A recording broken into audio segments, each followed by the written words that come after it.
जय श्री कृष्ण। राधे राधे। श्री हरिदास। और मैं आप सबको कल की बहुत सुंदर सी लीला बता रही हूँ, और जो कि पूरी तरह घटित भी हुई। मुझे ना थोड़ा सा समय नहीं मिल रहा था, थोड़ी सी मेरी मतलब हल्का सा थोड़ा शरीर स्वस्थ सा फील नहीं कर रहा है, तो मैं बता नहीं पाई। तो मैं आपको बता रही हूँ, कल एक संदेश आया जिनमें से कुछ भक्तों को वो संदेश देना था, क्योंकि इस समय पंचक चल रहे हैं जो कि 11 तारीख को 11:48 पर समाप्त हो रहे हैं। तो 5 भक्तों के लिए संदेश था, और मैंने वो संदेश सुबह उठते ही उन 5 भक्तों को दे दिया था, जिनमें से एक के लिए वो संदेश बहुत भारी था, बाकी 2 के लिए नॉर्मल था, और जो 2 थे उनके लिए मतलब सिर्फ कुछ आज्ञा थी। तो जब वो चीज़ हुई तो आप विश्वास कीजिए, जो हमारी एक मैया हैं, और मैं नाम नहीं बताऊंगी, लीला ये थी कि अगर वो इस आज्ञा का पालन नहीं करते हैं तो कल ही वो चीज़ उनके साथ घटित होती। लेकिन मुझे उन्होंने शाम को ही एक ऑडियो डाला, और उन्होंने बताया कि बेटा जी, जो आपने कहा था डिट्टो वो चीज़ हो गई, लेकिन जो गलत होना था वो हो नहीं पाया। इस प्रकार ये जो बहुत सारे संदेश होते हैं, वो सारे संदेश जिसके लिए होते हैं, तो कभी कभी क्या होता है, उस संदेश के कारण मैं और लीलाएं नहीं पोस्ट कर पाती हूँ, और उन भक्तों को लेकिन मैं वो लीला ज़रूर बता देती हूँ, ताकि जिनके लिए वो लीला है वो पूर्ण हो जाए। अब बहुत से भक्त कहते हैं कि दी हमारे लिए, देखिए ये तो प्रभु की इच्छा पे डिपेंड करता है। जिन भक्तों के भाव और सेवाएं प्रभु से अनंत जुड़ी हुई हैं, जो प्रभु से हृदय से जुड़े हुए हैं, वहाँ प्रभु ज़रूर आकर अपने भक्तों को और उनके परिवार को ज़रूर बचाते हैं, माध्यम भले ही वो किसी को बनाए। अब आती है बात कि मुझे बहुत सारे प्रश्न भी आते हैं, तो सोचा इसी वीडियो में आपके लिए उन प्रश्नों के मैं जवाब दे देती हूँ। जैसे कि कुछ भक्तों ने हमें लिखा कि जैसे उनके घर में उनके हस्बैंड्स या भाई या बंधु शराब का सेवन करते हैं। देखिए, जो भक्त हैं और जिन घरों में इस तरह की गलत चीज़ होती है, वहाँ पर भक्त तो उनको रोक नहीं पाएगा। अगर वो बोलता है तो घर में लड़ाई झगड़ा कलेश होगा। उस जगह पे भक्त सिर्फ एक ही कार्य कर सकता है कि वो स्वयं की भक्ति को ही बढ़ाए, वो स्वयं को खुश रखे अपने प्रभु के साथ में। हाँ, जब वो उस चीज़ से दूर हो, उस समय पे वो अपने परिवारजनों को उसके बारे में समझा सकते हैं, वो भी विनय पूर्वक। क्योंकि अगर आप उनको मतलब मान लीजिए किसी ने पी रखी है और उसी अवस्था में आप उनको समझाने जाओगे, तो वो स्थिति बिगड़ जाएगी और वो कलेश का रूप ले लेगी। तो ये चीज़ आप नहीं समझा पाओगे। तो आपको इंतज़ार करना होगा, इंतज़ार इस बात का कि जब वो मतलब नॉर्मल हो और घर में उस समय वातावरण सही हो। अब आती है कि ऐसे जो बहुत सारे व्यक्तित्व हैं या मनुष्य हैं, वो क्यों नहीं बदलते। देखिए, बदलने के पीछे भी उनके स्वयं के प्रारब्ध होते हैं। प्रारब्ध और पाप इतने भयंकर और बड़े होते हैं, जिनके कारण उनकी बुद्धि इस बात को समझ ही नहीं पाती कि उनके द्वारा कितने बड़े महापाप हो रहे हैं। इसमें परिवारजन सिर्फ इतना ही अपना कर्तव्य कर सकते हैं कि वो उनके लिए प्रभु से प्रार्थना करें, और जब वो कोई भी जप करते हैं उस जप में उनको भी शामिल करें।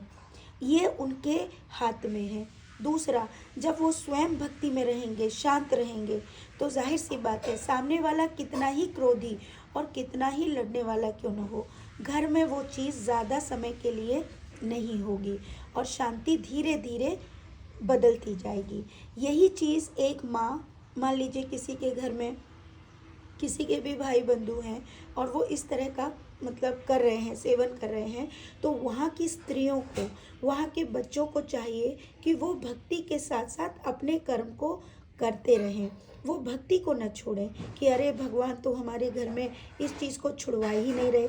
देखो, भगवान किसी को नहीं कहते कि तुम गलत कार्य करो, ये कर्म तो मनुष्य खुद बनाता है, वो जानते हुए भी गलत कर्म करता है, क्योंकि प्रभु तो सबके भीतर विराजमान है और वो अंदर से प्रत्येक को मना करते हैं कि ऐसा मत करो, लेकिन मनुष्य है उसको दबा देता है और वो आत्मा की न सुन के अपनी इंद्रियों की बात सुनता है और इसी कारण से वो कष्ट में रहता है। ये प्रश्न यहाँ पे समाप्त होता है। इसलिए जो अन्य जन हैं उनको शांतिपूर्वक घर में भजन करते रहना चाहिए और अपने जो भी कार्य दिए हुए हैं उनको करता रहे। अब आता है दूसरा सवाल।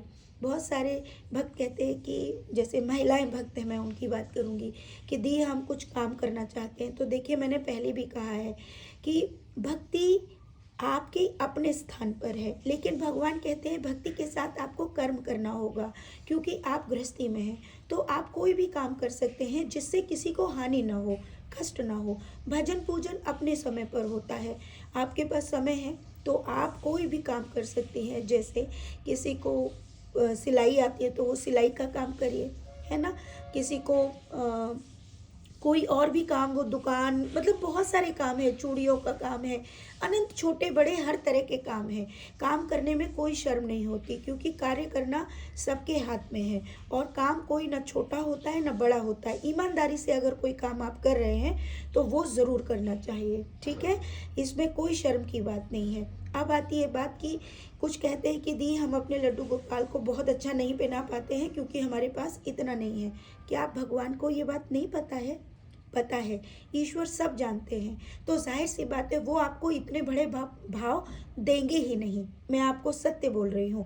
और अगर आपको ना होते हुए भी बहुत बड़े भाव अगर आपको आ रहे हैं तो इसका मतलब है कि आपका भाव बहुत आगे पहुँच चुका है और आप चाहते हैं कि प्रभु के लिए कुछ कर पाएँ। तो उसके लिए देखिए, आपको अपने भाव को कंट्रोल करना पड़ेगा, क्योंकि उसके लिए आप किसी से मांगोगे थोड़ी, वो तो गलत बात होगी ना कि आप भैया हमें कोई दे दो, हमको अपने भगवान को पहनाना है। नहीं नहीं, ये बहुत गलत बात है, क्योंकि अगर किसी को आपको देना होगा तो वो स्वतः देगा, है ना। आपके अंदर या आपकी चीज़ें स्वयं भगवान उस तक पहुंचाएंगे।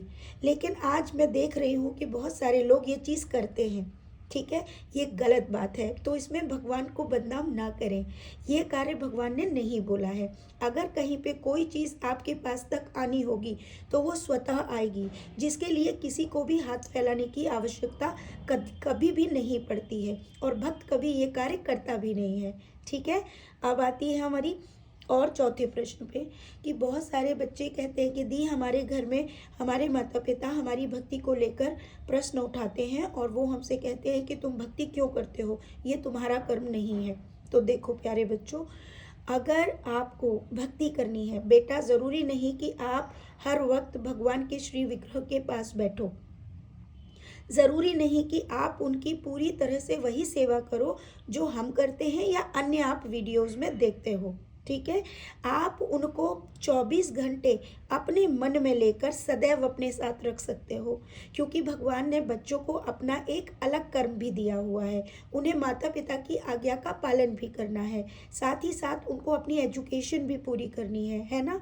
तो अपनी एजुकेशन पूरी करते रहो। अगर माता पिता को पसंद नहीं है कि आप घंटी बजाओ या फिर आप मंदिर में ज़्यादा देर बैठो या 24 घंटे उनकी बातें करो, तो देखो हर वक्त कृष्ण को अपने हृदय में रखो। हे कृष्ण, अब मैं पढ़ने जा रही हूँ। हे लाला, जो भाव आपका है, आप भाई मानते हो, मामा, चाचा, फूफा, जो आपको भाव प्रभु के साथ है, आप उस भाव को रखते हुए प्रभु का चिंतन करो, ठीक है।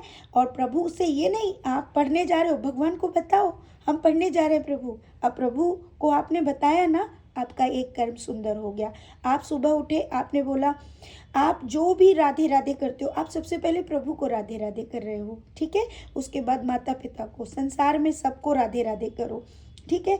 उसके बाद आप स्कूल को जा रहे हो, भगवान को बता के जाओ हम स्कूल जा रहे हैं, आके मिलते हैं, है ना।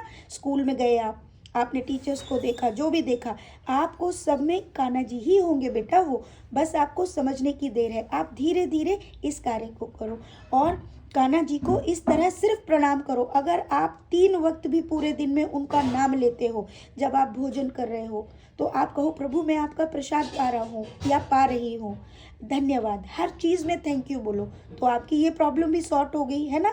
जब आप बड़े हो जाओ और जब आपको कोई कार्य मिल जाए, अगर आपके माता पिता चाहते हैं कि आप कोई ऐसा काम करो जिससे उनका नाम हो, तो बेटा पहले एजुकेशन लो।